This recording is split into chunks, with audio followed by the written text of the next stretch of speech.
Hey kitty kitties, what up, what up? Welcome to Primal Screen. This is your host, Nick Graystone. For the next hour, we're going to talk about fantasy, reality, and everything in between. Let's go.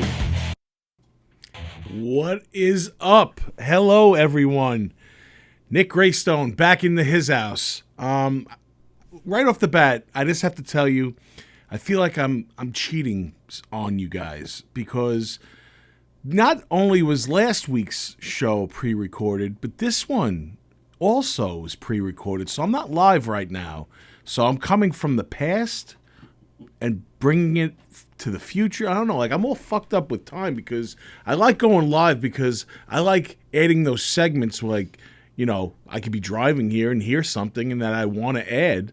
And I feel like I'm cheating on you. But nonetheless, don't worry. Next week when I come back, it will be live and I will never go astray again.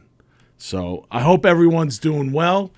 I'm doing awesome. Loving the fuck out of this weather, even though it is raining these last couple of days. Kind of feels like depressing Seattle, you know, like 90s. But other than that, it's like fall, you know. You see me rocking the hoodie. This is my type of weather and season. So happy fall to all you ghouls and ghoulettes out there. Halloweeny is just around the corner, and that's my favorite time of season too. You know that. So yeah, I have so much to talk about as usual because I can never shut the fuck up. Last week, we had a fun time with our first official guest on here, Anthony DiDomenico. If you haven't checked that out, go check out episode 6. We covered a lot of stuff, and then even the week before that, you know, I was talking about my top 5 dickhead encounters at conventions. So I kind of reversed that because I wanted some positivity. And tonight I'm going to talk about my top 5, some of the best encounters that I've had. I'm never going to officially have a top 5 because it's always like, you know, a revolving list. I just love the thing about top 5. You can always, you know, say a top 5 pizza or a top 5 ice cream or the top 5 celebrities that you've met in at a convention setting. So I will be talking about that. I wanted to kick off the show with a special eerie little video that I came across. And this was from 2011. And I know he's been mentioned a lot lately because a lot of people have fell out of love with this man, Howard Stern, because of his views, and he just has a shitty attitude lately. But I don't know, man. I think I'll always like him. But this one, I'm going to let the video play, and we'll talk about it after it goes. So without any further ado, Tony, if you can, please. Remember all those bodies that were found in Suffolk County? Yeah. During the summer? They're now saying they think one killer is responsible for all those bodies found in the Gilgo Beach area. 10 sets of human remains have been discovered since December of last year, and only 5 have been identified so far. They found them all on the beach. A lot of them, right? Yeah, like buried in the sand. Right. In dunes. But yeah, I wonder if they're getting close to this guy. Is he feeling the heat? Is it just a matter of time? We don't know. I don't think it's going to be like a group of people like you just said. I think when they find this, I think it's going to be one guy. Mm-hmm. Probably from Long Island, like Massapequa Park or something. And I think it'll come down to DNA. You know what I mean? Yeah. They get it from like a body and then they match it to some guy eating a pizza or pizza box or something like that. But it's probably one guy and he's got a dark side. Real unassuming guy. Probably has a white collar job. Mm-hmm. Probably like an architect or I don't know, like you know, like a good job. And these guys always have a huge gun collection too. That'll be the other thing. You'll see. Okay. Keep an eye out for the Chevy pickup truck. And I don't know, Richard. I have a feeling about these things. All right. What else is in the news, Rob? Like, whoa, dude. Like, he just not only hit, like, every possible, like, characteristic of Rex Heuermann, but he even got down to the fucking pizza, bro. Like, holy shit.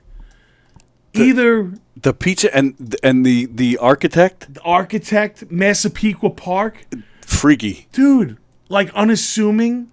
Like, holy cow, bro. Like, unbelievable. It's either that Howard Stern is the Gilgo Killer, or he gave Suffolk County a very good fucking case to work with. And, like, you know what? We should put it all together. Can you imagine? I'm not a conspiracy theorist, but that is some freaky, freaky shit right there. Right? Yeah, big time freaky. Yeah, speechless. Right? I heard that the other day, and I was just like, whoa. Which I love. It just adds to the ingredients of this whole case. I feel like every day we reveal another side of this or another story or something linked into it. And your reactions actually help too. Right? Just now, yeah. Yeah, like, holy shit. Like, that's how I was when I was listening to it for the first time. And I've been sitting on it for almost 2 weeks because, like I said, I haven't been live in here. And I was like, oh, my God, I can't wait to get back in here. I'm like, hope that bastard Keegs and Hershey don't steal it from me and put it on their show. Did they talk about it? Because they totally would. No, they haven't said a word about No, it. I don't mean bastards. I love those guys. No, they're bastards. Bastards, right? Yeah, Okay. absolutely. But yeah, actually, a shout out to them, Heegs and Heegs. I combined the two. Hershey and Keegs have a show. It's on Tuesday nights at 9:00. Check in. It's always funny. It makes sense. They combine with each other regularly. You know. Right? You never know what happens behind the scenes. Yeah, right? combining heinies. Yeah. Right. Heegs.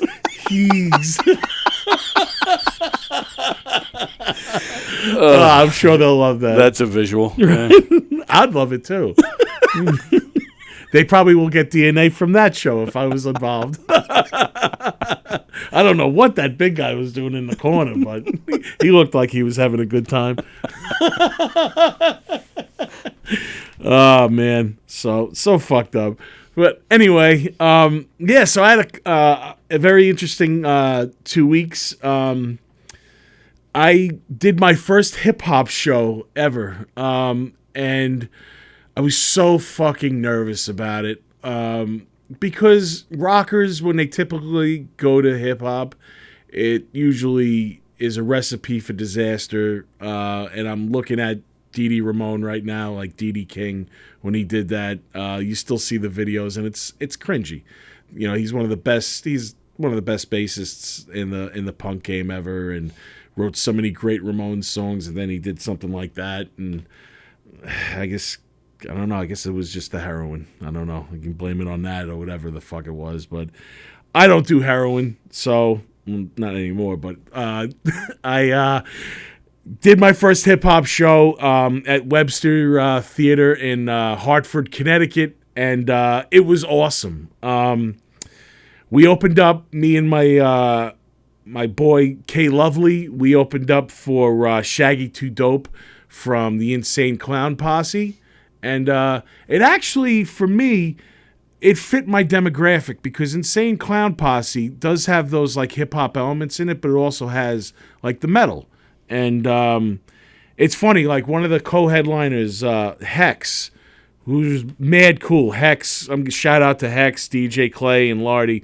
Hex said to me, he was like, I overheard you talking, man, and you said that this was your first show? He's like, well, you guys killed it up there. And I said, well, you know, it was my first hip-hop show, but I've been doing, you know, stage performance and stuff with music for 25 years, and, you know, in metal and punk. And he said, well, this is the right area for you to be in because, you know, the fans that usually come to this like both. So, yeah, we had a 15-minute set. We did 4 songs, 2 collaborations, and 1 song each. And I ended up playing my the first time I ever played Not Goodbye. This is a song that I wrote for my brother-in-law that passed away, Keith. Shout out to Keith.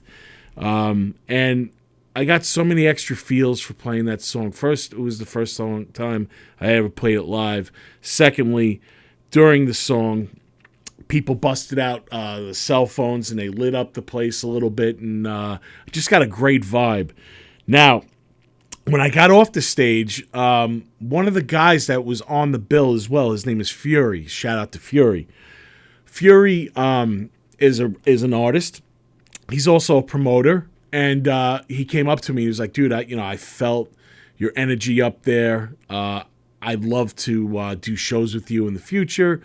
And we just started bullshitting and stuff. And when I was talking to him, I happened to look down, and he was wearing a Rugrats shirt. Now, Rugrats was Keith's favorite cartoon. He loved it. It was one of his favorite things. And you know what? That was all that I needed for a sign to show me that Keith was there, even though he's with me every day. But it was so, like, the little hair that I have left on the back of my neck stood up, and it was one of those surreal moments. I'm like, wow, I really love that. I love signs, and I'll take that. And moving forward from that, I got a call from Fury a couple days later, and he offered me another gig. And that's going to be October 28th in Worcester, Massachusetts at the Raven. I'm going to be opening up for the Flatliners. It's a hardcore gangster rap from like the late 90s. And yeah, I can't wait. It's going to be a great time. So I also like to give a shout out to Intrinsic from Underground Hustlin'. He's the one that got me on the show in the first place. So, dude, thank you so much. It all worked out great. I'm looking forward to doing more of that. It's kind of like an escape for me from the Demon Scar, because with Demon Scar, I'm doing, like I said, the harder stuff, the punk and the metal. But this is like, I've always loved hip hop, and I'm actually all doing this because when Keith was still here, he put me on Little Peep's radar, and Little Peep has been such an influence to me with how I'm writing like all these songs and stuff that I'm doing, and it's kind of like I'm keeping the spirit of both of them alive. Little Peep passed away when he was 21, just about when he was blowing up, but still his presence is known throughout hip hop. He's very well regarded. They're actually releasing a couple of his albums still, and there's still like unreleased stuff that they haven't even like done. So it's all good. It's all good. Then, so moving forward from there, this weekend, for the 12th time, I saw Chasing Amy on the big screen at Smodcastle Cinemas in Highlands, New Jersey. I think I should just move or get an apartment there because I'm in Jersey more than I feel like I'm in Belmore lately. I've been going there to this theater since December. I think I've been here like 7 or 8 times. Kevin Smith probably is going to get a restraining order against me because he keeps on seeing me there, but he's cool. He's awesome. But yeah, it was a special event. They had a screening. Joey Lauren Adams was there. She still looks absolutely amazing. And she's so sweet. I got to take a picture with both of them. I didn't. The picture's not available right now because it still takes a couple days for them to get that to me. But they have a Q&A afterwards and stuff. But what was cool is usually before all his screenings, Kevin Smith has an auction. So I always buy something from the auction, a small item or whatever. But this time I swung for the fences because he busted out 20 5x7 pictures of pictures that they took during the filming of the movie. And he found them in like a little storage unit that he had. And they're one of a kind. And it's just pictures that they took like on set. And he ended up tagging them all for me and stuff and signed them. And Chasing Amy, like I said, I saw it on the big screen 12 times. It was the summer of Chasing Amy when it came out. I dragged all my friends to go see it. I was obsessed with the movie. I still love it. It's still in my top movies of all time.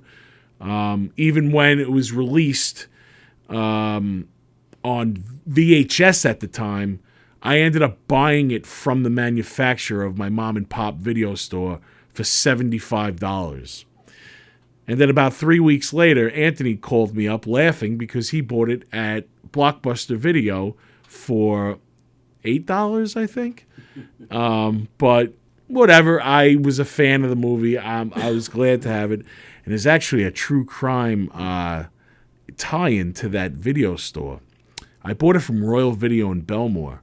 And I don't know if many people know, but if the name Thomas Valva rings any bells, he's the piece of shit cop that basically starved his child and put him in his garage, and the kid died from hypothermia. He worked at this video store, and I didn't personally know him. I know he worked there in the era that I did go there, but yeah. So there's always you never know who you're working next to. But yeah, he worked there, and he just got sentenced to 25 years to life.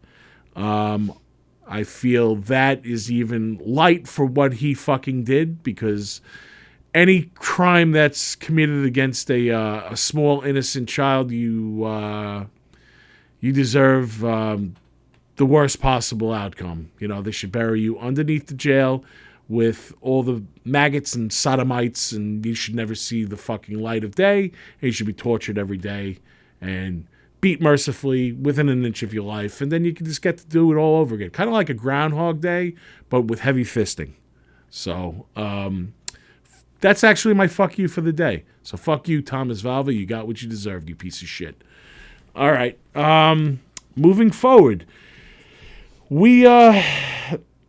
there's a lot of like news going on right now with WWE and UFC, because they just merged and they started this new company called Endeavor, but they've had some releases, and they released one of the wrestlers that he was such a great ring performer, and he had so many accolades, and his name is Dolph Ziggler.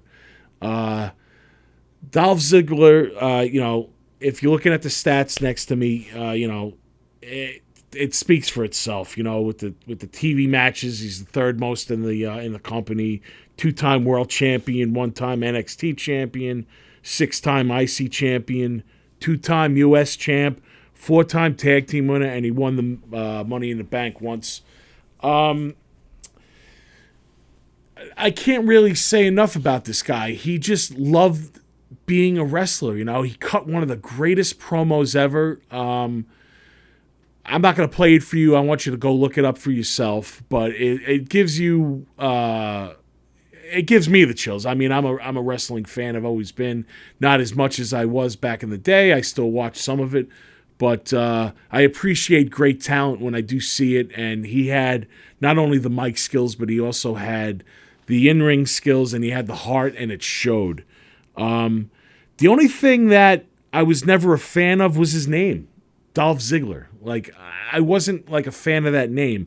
His real name is Nick Nemeth, and he used to go by that. So what I think, and this is just coming from me, I'm not a professional in this at all, but I think that his story's not done. He's going to get picked up. And I think he's going to get picked up kind of like how Zack Ryder, who his real name is Matt Cardona. Once he got released from WWE, Matt Cardona became a really big name in, like, you know, death matches and hardcore matches, and I think that that's going to be the same fate for Dolph Ziggler, Nick Nemeth.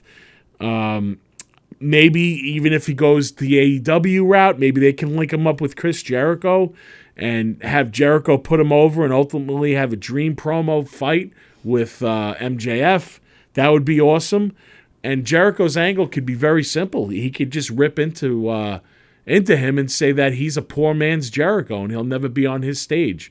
But, you know, the older guys usually put the other guys over, and I think that would be something that Nick Nemeth is worthy of, because that would be it would be something. It would be a great match, and it would be a great storyline for fans. And the fight, if they had it ever with MJF and Nick Nemeth, would be absolutely amazing. And that storyline would be good too, because they're great, both with mic skills and everything. And I even think it would be better than what CM Punk did with MJF. And it's only because of the heart of this guy. So, Zach, Dolph Ziggler, wherever you're going, I know it's only uphill from here, man. And I just want to say thank you for all your years of entertainment with the WWE. And things are always, you're going to be good. You're going to get picked up. So, getting into the WWE and UFC merger, holy shit, like, the deal values UFC at $12.1 million and WWE at $9.3 billion.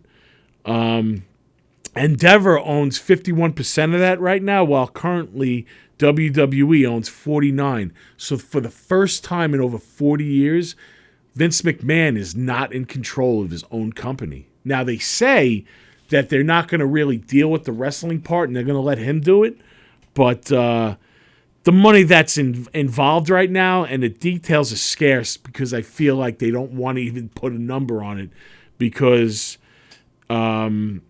it's probably insane, sick money that's being made right now and going to be made. Only us fans are probably going to be affected by it, because now it might go back to the old pay-per-view instead of having like I have like the network on Peacock. I pay $4.99 a month, I believe, and I get all the WWE events free with that. Now, if you're going to go back to the pay-per-view standard and you're shelling out $50, $60 a pay-per-view, I'm not going to do that. Maybe I'll do it for WrestleMania and the Royal Rumble, but I'm not going to do it per month. There's no fucking way that I'm going to personally do that, because that's insane. And one possibility that's being thrown around right now is that they're going to try to probably link up for weekend shows in cities where they'd have like UFC on Saturday and WWE on Sunday in that area. And that's very interesting, and that's very, like I said, it's very big money and very, very big revenue for the cities that goes to. And probably a couple of felonies and, misdemeanors and assaults and shit. But so what we're looking at right now is Ari Emanuel, who's the CEO for Endeavor, is worth $500 million. Dana White, who's the CEO of UFC, is worth $500 million. And Dana White acquired UFC for $2 million back in 2001.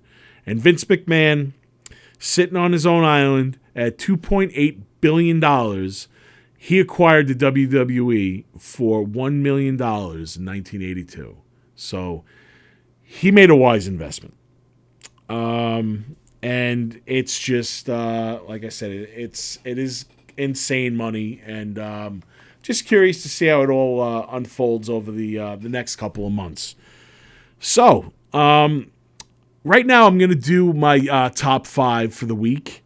I'm going to actually do my top 4, and I'm going to leave one out, and it's going to tie into a story that I'm going to get into a little bit later.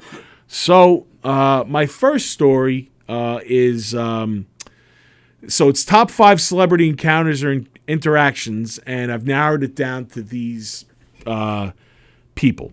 The first one is Kane Hodder. He played Jason in a few of the Friday the 13th movies. We're talking Jason 7 through Jason 10. He's also been Victor Crowley in Hatchet. He's played some true crime guys. He's played Ed Gein and the BTK Killer. The guy's got a lengthy IMDb list of the roles that he's played.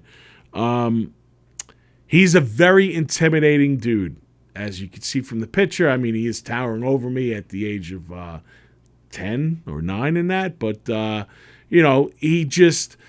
he's a big guy. He's got kill tattooed in his lip. And he comes across as like a big ball buster. But the dude is has such heart, and he loves his fans. And there's a story that I always like to associate Kane Hodder with. I have a friend, David, that's in a wheelchair. I know David through Monster Mania convention. Know him for many years. One Monster Mania, I'm sitting at a panel and watching somebody talk, and he comes in, he sits next to me, and I could see that he's like really happy, and he's like got a big smile on his face. So he tells me that he went up to Kane Hodder's table, and Kane Hodder and him were talking, and David mentioned to him the fact that possibly he can't do that, like walk or get up or something. Kane Hodder told him, well, listen, if you are able to stand next to me in this photo that we're going to take right now, I will sign anything on my table for you for free. And it's just to prove that you can do it and you never give up on yourself. Nonetheless, David bear hugged him, and they took the photo, and that was that. He told me that, and at the time, I wrote for a zine called Wrecking House Magazine. It was actually one of my first gigs that I ever had writing that was published. And at the time when I wrote it, Kane Hodder's autobiography called Kill was being written, as well as a companion piece by the author, Mike Alois. He wrote The Killer and I. He saw the article. He ended up putting the article in his book. So my words that I wrote about Kane Hodder being heart and that he loved his fans and the David story is all in that book. So I saw it one day. I lost my shit. I couldn't believe it because being a fan and being inserted into an autobiography about said person that I'm a fan of is like one of the highest honors that I could ever have, you know. And I went up to Kane Hodder and I showed it to him, and he's like, "That was you that wrote it?" And I said, "Yeah." And ever since then, he knew me by face, but now it's kind of like we're friends, you know. And even now, like, he's seen, you know, Zozo, as you can see in the picture. She's about 4 months old in that picture, and he's choking the shit out of her. But now, you know, when we go and see him, he lets her sit at the table. He always high fives her. He always comes up. Even up to the point of, it's a little short story. I was at the counter checking into the hotel. There was a problem with the credit card that I had. Something, I don't know what happened. He was standing not too far away, and he saw that there was something up. He came up, and he was just like, "Is everything okay?" And I said, "Yeah, you know, I'm just trying to figure out what's going on." And he said, "Well, listen, dude, if there's a problem, you let me know, and I'll take care of it for you, and we'll figure it out." He didn't have to do that. But like I said, the dude loves his fans, and anytime that he's at a convention, I will make it my way just to make sure that I go and say hello to him, because like I said, I do consider him as a friend. And that's like one of the reasons why I constantly go to these things.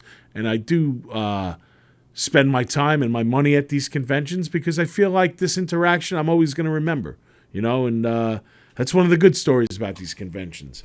So the next guy that I'm going to talk about is Gunnar Hansen. That's Leatherface. I was also at a very young age. The two pictures of the Polaroids were actually taken at the same convention.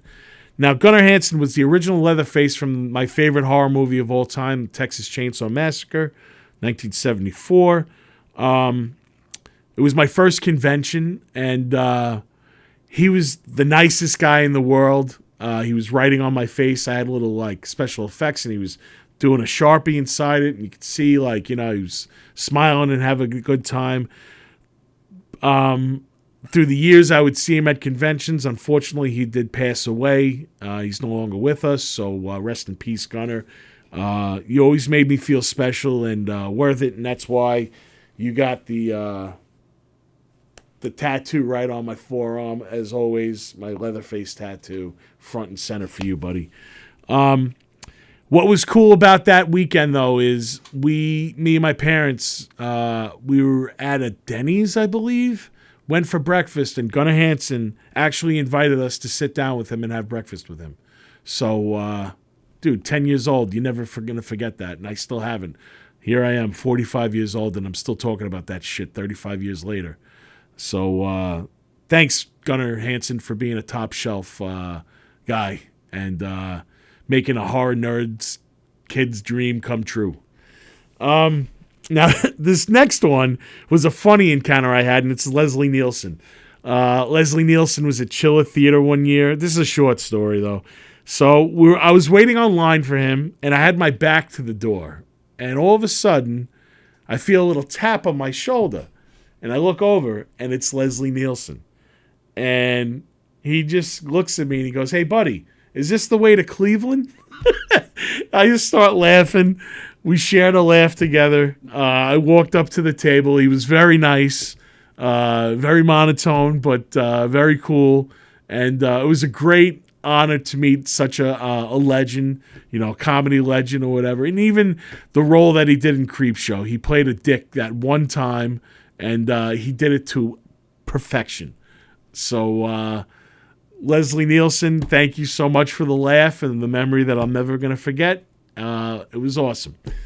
The next guy I'm going to talk about is Ethan Embry. Ethan Embry, he played, he was in Dutch with Ed O'Neill, which is one of my favorites. And he was also in, he's Nick Papagiorgio in Vegas Vacation. Well, Ethan Embry, a couple of months before this convention, you can see it's old school because I am in the picture with my child and my ex-wife, who we're still friends, so I could still post pictures of her, and there's no weirdness about it, so it's all good. So anyway, Ethan Embry came out and spoke about him and his struggles with addiction, and I had a heart-to-heart with him about that because I thought it was just, it meant a lot to me because, when you do that, you really have to be transparent. And you got to tell your story, and you got to be open up for criticism, especially if you're a celebrity. And, some of them do it for the story or whatever, but I felt like he didn't. He was just talking about, being a child actor and making wrong choices. But then he made the right choice because, in his words, life was worth it. And I told him that, at that point, I was about a year into my being clean. I just actually, May 15th, 2015, was the day that I cashed in my chips. So this is about 2016 when I met him. And I told him about, at that point, what I had gone through and, how I don't take anything for granted and I'm just lucky to be here. And he just looked at me and he was like, "You're a lucky dude and you have a beautiful family, man. Isn't it worth it?" And I said, "What?" And he said, "Isn't life worth it?" And it is. Because, doing that and changing my habits, and I would have missed out on so many things. Like I said, this was 2016, this picture.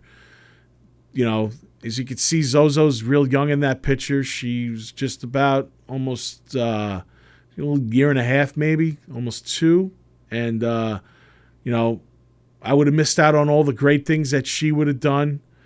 I would have missed out on that kick-ass divorce. It was awesome. I'm only kidding. I would have missed out on, Demon Scar. I would have missed out doing this podcast. I would have missed out being in a movie with Shelley Duvall. I would have missed out on all these things. I would have missed out on the connections that I made throughout the last couple of years with people that, have been positive influences on me and, like, pushing me forward and everything. So, Ethan Embry, life is worth it, man. And, again, I just thank you for being transparent and putting that article out all those years later. The fifth one I'm going to talk about a little bit later. But what we're going to get into right now, Blink-182 rocked my socks and tugged on my heartstrings. They released a beautiful song last week called One More Time.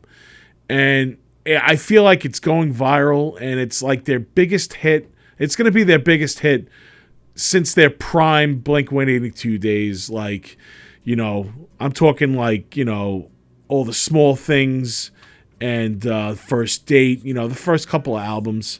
And they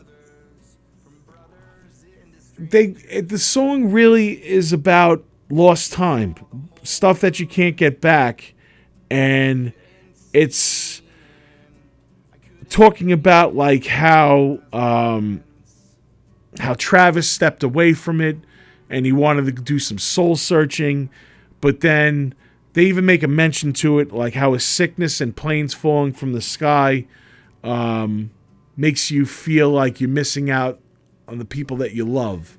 And when they're talking about is Mark Hoppus. He was diagnosed with stage 4 diffuse large B-cell lymphoma. He's currently cancer-free right now, but he did go through his struggles with that.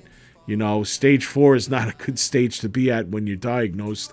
And thank God that that's going on for him right now. And then, you know, they're talking about the plane crash with Travis Barker, that 4 people lost their lives. You know, Sarah Lemon, the pilot, the first officer, James Bland, and the passengers, Charles Monroe and Chris Baker.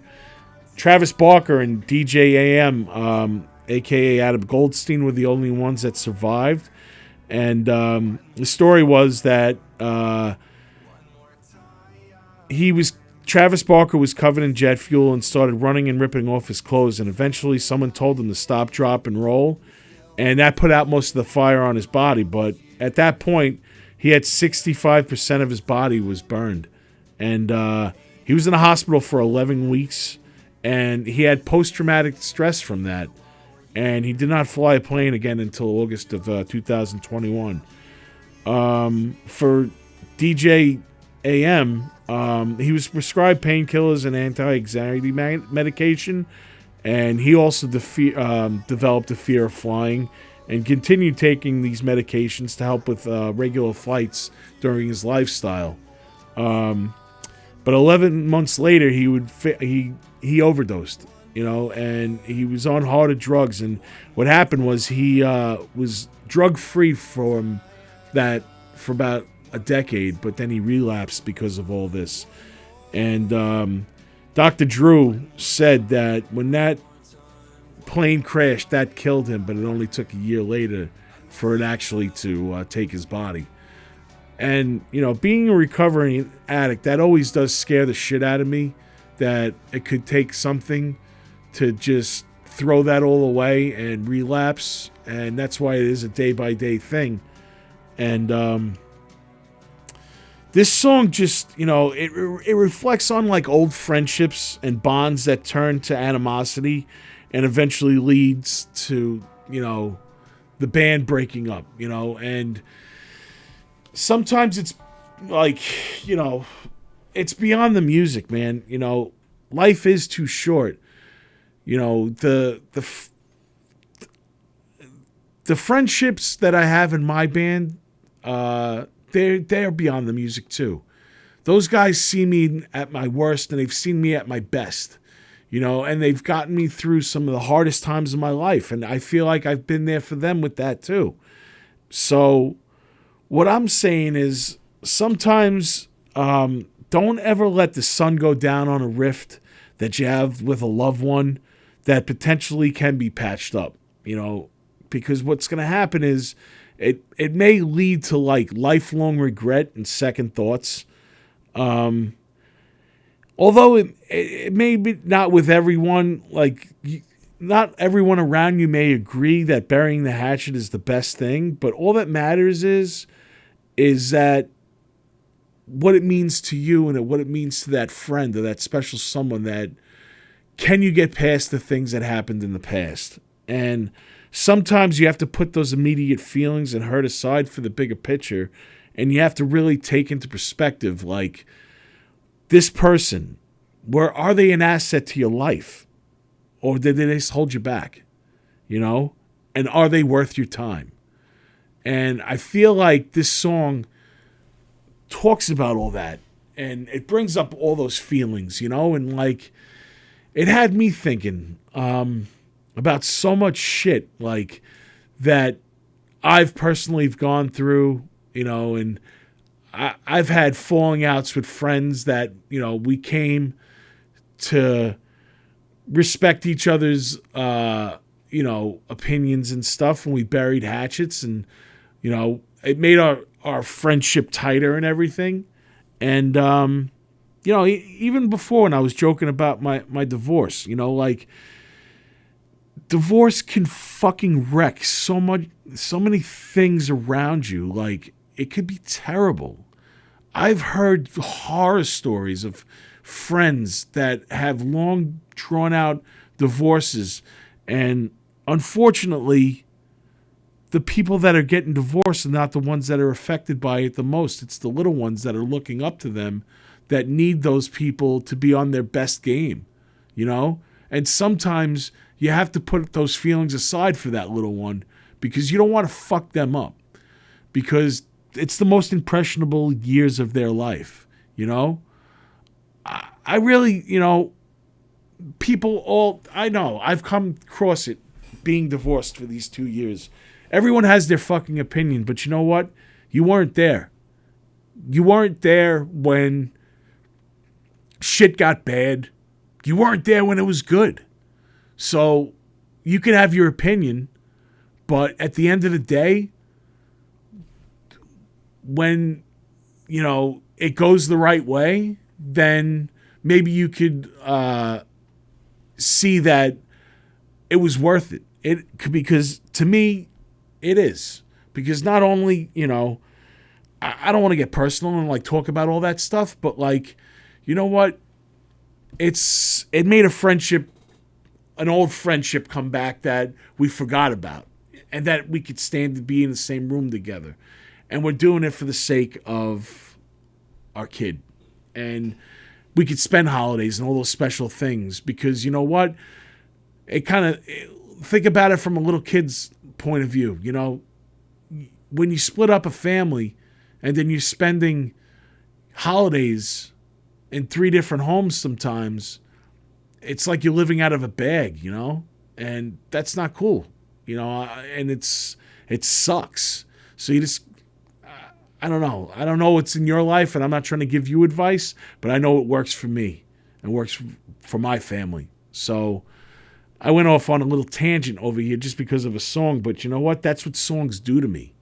It makes me reflect on things, you know, and it also inspires me. You know, I could hear, so weird, when I stepped away from music, all it took was one word, and the word was destruction. But that one word that I heard on an interview with Courtney Love on The View one day, I don't watch The View. It wasn't The View. It was like, fuck you, View. So, no, it was a talk show, and she was talking about something. She said destruction. All of a sudden, bing, the fucking light bulb went off. And this is coming from a guy that used to write all the time that I hadn't written in 2 years. And you know what? I picked up the pen, or I picked up my phone. Now I write in my notes. I used to write it on little pads and stuff. But I haven't put that down. And I've been on a tear since. And this is going back to 2017. So I've been on a pretty good tear because I've written a lot since then. And I've written a lot before then, you know, and that's what songs do to me. They make me think about, you know, think about things, and like, you know, I get inspired to write new things. And then it also makes me think about the number 5, the number 5th celebrity encounter that I've had was with Motley Crue. Motley Crue, you guys know me. They're my favorite band of all time. And now this picture, there's a story behind it because there's a story behind everything.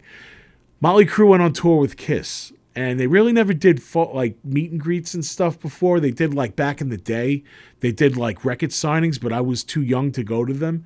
And even now, there's only 3 of them in the, you know, there's only 3 of them in the picture that before Mick just left, it was just Mick, Vince, and Tom, and Vince, Mick, and Nicky that would take pictures because Tommy Lee didn't want to do it.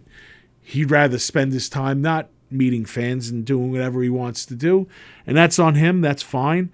But for this photo, this was the last time that the crew actually did a photo together for meet and greet on this tour. And this was before I was married. I was with another girlfriend. And we were together at that point for about almost 5 years. And they went on sale. and it was expensive. And I remember her saying to me, if you're going to drop that money and not put that towards the ring, then we have a problem. And that's why I say X, because she's no longer in the picture, but Motley Crue and me are. And she couldn't respect that this band meant that much to me, that my whole musical career was based on what I was influenced by them at such a young age. And I had to jump on the opportunity because I never knew when I would ever have the opportunity again to have them all in the same room with me for 15 seconds. And you know what? Like some of my greatest sexcapades, 15 seconds was all I needed to have one of the greatest moments of my life, because they were all standing there. And I could cry about it because it was awesome. You know, Mick was at the early stage, like even at the late stages, but he was really suffering from his debilitating disease, and he always gave his best always, and he was there and he looked good. I turned the corner and they were there, and it was just a moment that I'll never forget. I walked up to him and I shook Mick's hand and I said, "It's great to see that you're out doing it." And he said, "Thank you." I told Nikki, "Dude, you're like God to me. You've inspired me to no end, and I just want to thank you for that." For my other forearm, I have a little girl, a dancing girl on it, that if I move, it's like an old sailor tattoo. If I wiggle, she dances. And I got that stupid idea from Vince Neil. Back in the day, Vince Neil had a dancing girl. I don't even know if you could see it on his arm. He probably can. But he has a girl on the arm, same thing. And he said that they kept on trying to place the stencil, but he couldn't get the dance right. Well, I got it right, and I was like, "Dude, you inspired me when I was like 8 years old to always get a girl on my arm that I could do a dance. So this is an honor of you." And he laughed. And then Tommy, was laughing at that whole story and gave me a big old hug. And I turned around, I took the picture, and I just remember walking out of the room. I turned around and I'm like, "Hey guys, one thing." And they're like, "What's up?" And I'm like, "Kick my fucking ass tonight." And they say, "You got it."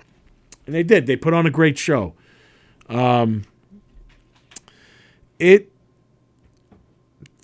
the reason I'm bringing them into this whole Blink-182 song, it makes me think it's a shame that the third act of their career is going to be marred by a greedy lawsuit, even though they've sued each other time and time again, and their career and their, personalities and their attitudes have always outshined their music.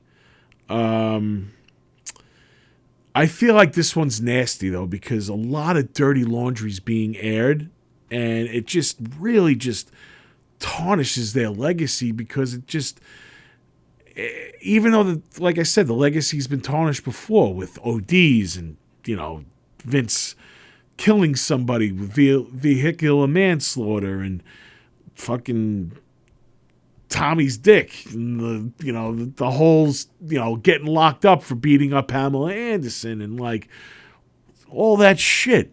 And they're taking it out on the guy that was innocent in all the thing. The only thing that Mick Mars was an alcoholic, which is, it's not good, but you know what?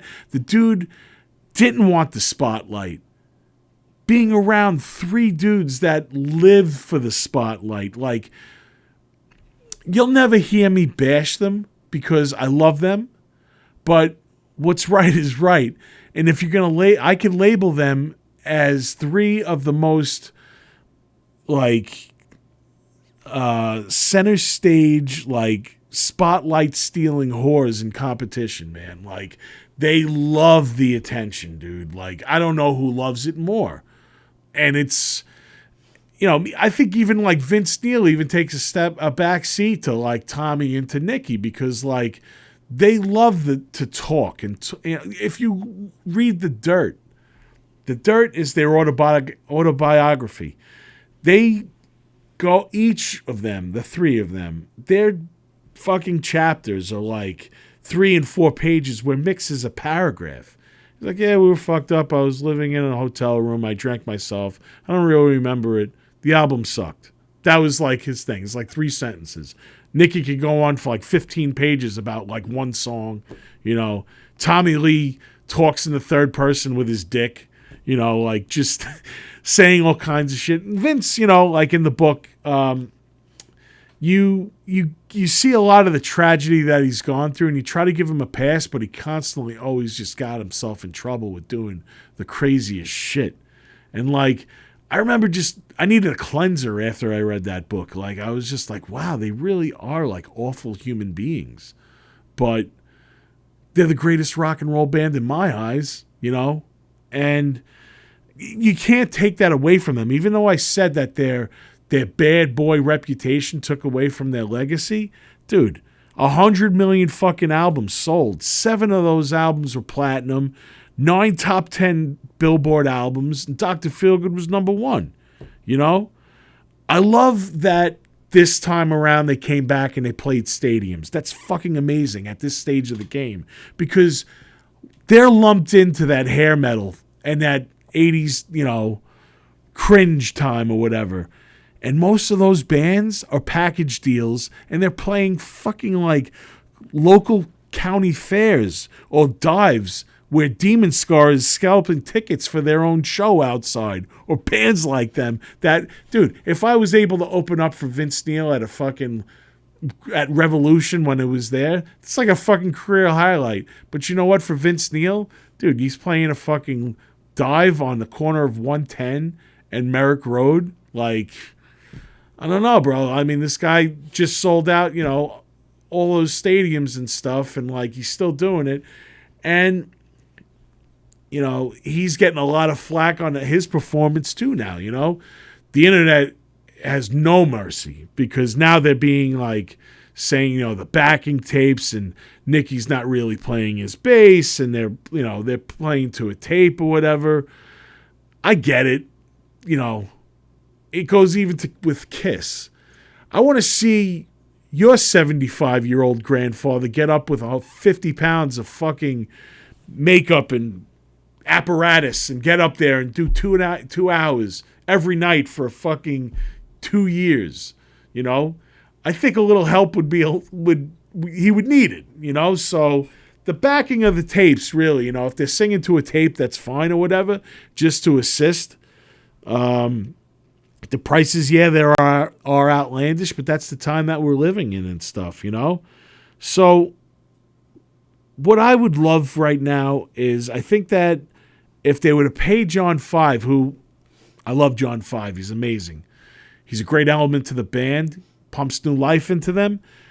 Just pay him as a hired gun and give him a split of the music that he contributes going forward.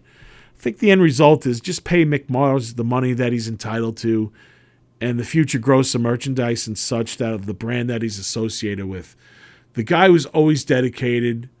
He got bullied all along the way, and he deserves it, and it's a shame, because it's for the money, but like, how much is enough? I mean, like, shit. If you look up their what they just made for this last tour, it's insane, and they forced him into an early retirement, so he says, and they're saying that he was the weakest link. But coming from a Crew fan, I'm not going to say who the weakest link on that stage was, but the last tour that I saw them play with Mick Mars wasn't him.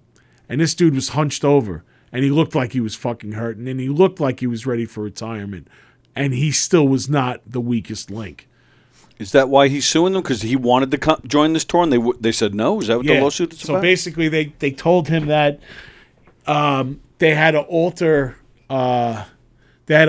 some of the music, and they had to reteach him his parts and everything. And he's like, basically, Mick Mars said, we'll all go in a fucking room right now, and I guarantee you that I could play my parts flawlessly while these guys fucking learn their parts and jerk each other off. And the guy's right. I believe that. I believe it, yeah. And even like, it's really even going back to like the first couple albums, they're saying that Nicky never played bass on like the first like 4 albums and stuff because he didn't know how. Wow. Yeah. So, many people might not even know this about me, but I got kicked out of the studio for my first recording. They said I wasn't ready. And you know what? I wasn't. But I came back for the fucking round 2, and I did record those. But the first hollow recording, yeah, man, like they kicked me the fuck out. They said that I had the wrong bass, that I didn't know fucking my notes. And that was kind of rough because I wrote those songs with those guys and everything.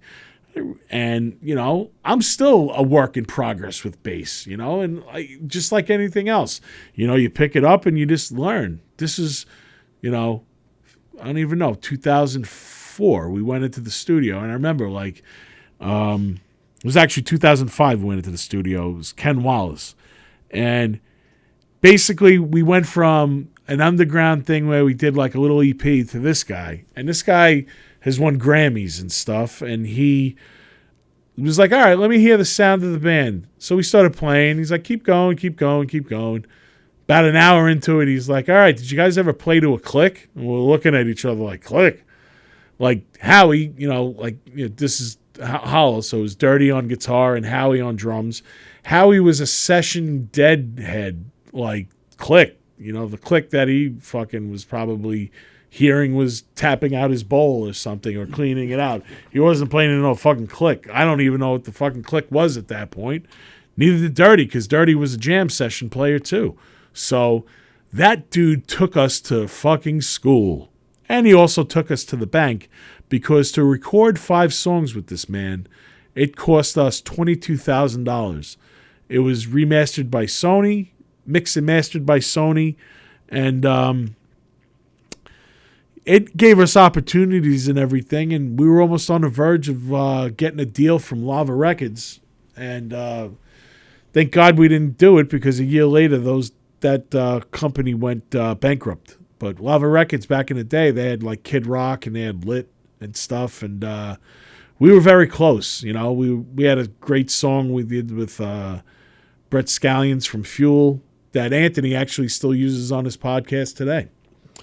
And yeah, so all this because of that Blink-182 song, man. Holy shit. Like I said, you never know what I'm going to talk about, but that song, one more time, check it out. They don't need my plug because it's already probably gotten millions of views or whatever, but boys, I appreciate you writing such a beautiful song, and I think it's my favorite song of the year. So it's an awesome song. Check out the video because it's a very cool video too. They go back through all the sets of the videos that they played throughout their career or whatever, and then it just got a montage of like old photos and stuff. So, all right, I got a couple of plugs that I'd like to do right now. So, holy shit, Beery's Con, the Horror Con. Wow, we have some awesome news right now. So we do have an announcement with the talent that is going to be there. So, Aliska Hahn and Danny Boyd, who is the lead actress and the director of Invasion of the Space Preachers, they were going to be at Mr. Beery's first ever horror con, hosted by Julia Fisher, who's the barkeep during the day, and yours truly. Tickets pre-sale are only $15, or you can buy them at the door for $20, and there's going to be horror vendors there selling stuff. I'm going to bring some of my own personal merchandise, my own personal like old school memorabilia that I have no use for anymore. I'm going to I have a table set up and stuff. Kevin Mundy, who's also another very talented bartender there, he's going to bring in his acting troupe. They're going to do like a horror short. We're actually going to show Invasion of the Space Preachers and have a pretty cool Q&A afterwards. My friend Christina, she's going to do Italian food. Cornicello is the name of her company. She's going to make some gourmet Italian food, sausage and peppers and stuff of that like. It's going to be an awesome event. So if you have any questions, if you want to vend, I think we might have a table or two still opened up. You could DM me or DM Julia. And that is going to be an awesome time. That's going to be Saturday, October 21st at Mr. Beery's. It kicks off about 3 o'clock in the afternoon. And it's going to go into the night because we're celebrating Tom Bennett's 50th birthday. Cover Me Bad is going to be headlining that. That's with the boys from some of the guys from Playing Dead. And the band formerly known as Death Proof, Planetara, and Master and Norma Bates is also going to be there. We're going to name ourselves that night. That's my band with my good friend Howie, who I said from Hollow, and John Castiglia, who's in the band Wrecked, who I played a couple of weeks ago. We're gonna rock that night. It's gonna be awesome. My other sponsor, I'd like to give a shout out to them, Cloud 8 Delta 8. Make sure you go to their website, cloud8delta8.com. Use Primal 10 as your code. They have some great merchandise, some different strains. They have vapes. They have edibles. It's used for medicinal purposes too. Check them out. I can't praise them enough. Another plug, Jason's Woods, coming up soon. Demon Scar is going to be playing there in Lancaster, Pennsylvania. And we have a special guest coming there, Ricky Glore. He's going to be filming our death scene because Demon Scar is getting killed in his new movie called Sweetmeats. It just got acquired by Troma. So that's the new Troma movie that's going to be coming out. Troma's been in the news lately. They've just showing screenings of the new Toxic Avenger, which is a remake of the old school 1980, I believe it's 87, from, it has Kevin Bacon in it, and also, holy shit, the dude's name is Peter Dinklage, played in Game of Thrones. He actually plays Toxie. It's gotten mixed reviews and stuff, but those Troma films are so over the top and everything. It's not for everyone, but it's definitely for me. And for me to be part of the Troma universe in Tromaville is a real honor. Also, Scott Goldberg went back to Texas this week for the Forest Hills. He filmed some more scenes with Shelley. He's putting the finishing touches on that. Supposedly, he's saying he's very close to that distribution deal, which does take some time. So I'm thinking that in the first quarter of 2024, we'll finally get to see you'll finally get to see the Forest Hills as it was intended to be shown through streaming. And we're going to have another screening at my favorite place before I get the restraining order, Smodcastle Cinemas. So, guys, I had a blast today. Loved bleeding for you all. Oh, Aliska Hahn. Yeah. Oh, okay. Yeah. So I didn't know who she was. So I didn't know when I was. Oh yeah. So that's Aliska Hahn. She's in the Invasion of the Space Preachers, and that's Danny Boyd. That's the director. So yeah, Mr. Beery's. No, that's cool, brother. That's why Tony's my producer. He has my back, just in case if I leave anything out. He's the hardest man behind the curtain, and sometimes I unveil that and let him come out and talk with me and stuff. So I do appreciate you, Tony. Thanks a lot, brother. Okay. But yeah, that's it for episode 7 of Primal. Fuck, man, I almost forgot the name of the of the podcast, Primal Scream, and I'm heading back to Cali. That's why I'm not going to be here Thursday. So when I come back, I'm going to the Halloween 45th anniversary in Pasadena. I'll have lots to say about that, and I think I'm probably going to dedicate episode 8 to my trip to California. But I will be back next Thursday at 9 p.m. live without a net, and that's how we do. Well, with that, I'm the Nizza, and I'm out. Later. Thank you for listening to Primal Scream. I'm Nick Graystone, a.k.a. The Nizza. Each week, Primal Scream is produced by Tony Walker and executive produced by Demon Scar. Always remember, nobody writes your story but you. Later.